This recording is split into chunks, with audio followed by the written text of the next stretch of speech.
building here in front of us, the middle part, Bluegrass Hall is located there. That's a multi-purpose room to where we've had everything from high school proms to family reunions. It's used for a lot of off-site meetings for corporations. When the driving schools come here, you go in that room and get all set up. It's just a room that will fit any need. But on race day, it's the room where they have the drivers' owners meeting. If the driver of the car and the owner of the car do not show up at this meeting and hear all the details of weather conditions, what has changed, what the track conditions are, they do not race. So they have to go to that driver's meeting, and that is a packed house by the time everybody gets in there. The room behind that is the media center. That is, of course, where you'll find all the media on race day, getting their stories together. They're all in there. And then there's a tire garage behind that, where they bring in all the tires and then disperse them from there.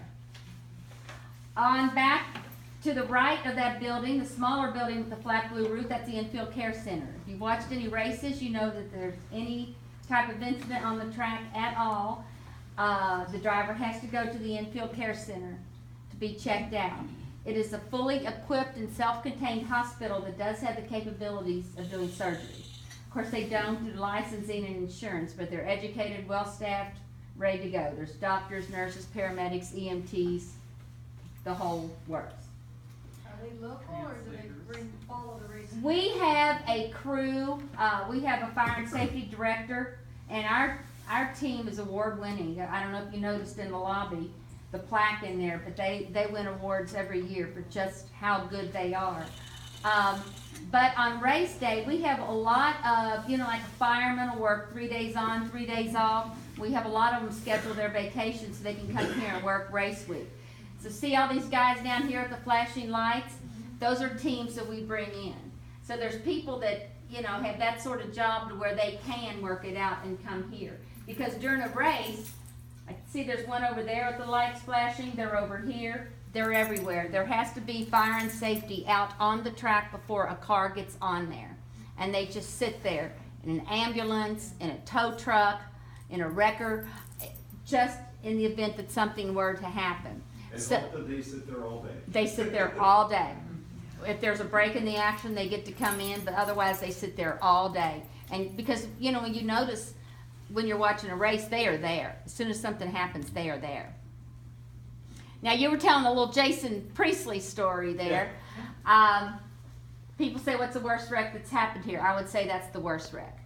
Kids come in, they say, has anybody died? No, we've been very lucky. No one has died. Lucky and skillful, I will say. I won't just say lucky. But what happened with Jason Priestley? I'm sure you all recognize the name, Beverly Hills 90210. Yeah, that's Jason Priestley. So, Jason Priestley had a lot of money from being a television star and decided he wanted to be a race car driver. So you can just take whatever implications I'm taking there. So it was a practice during an Indy race. And they come on everybody's radio and say there's some oil spilled in turn 2, stay low. We think we got the spill, stay low. Well, Jason Priestley didn't stay low. So he hit the wall right before over there where it says Kentucky 2, where he hit that wall so hard, it was the perfect imprint of an Indy car. It was the strangest thing. Was that still there when you were here? Oh, yeah. Wasn't that the strangest thing? Yes, it was. It just looked like somebody did a stencil, took that car and laid it up against that wall. Down a little more on turn 2. Yeah, yeah. So when he hit that wall with such force, it turned the car and it came straight down the banking into the inside wall. And those Indy cars are made just to fall apart, and it did. Everything just fell apart in front of him. He broke both legs, both arms.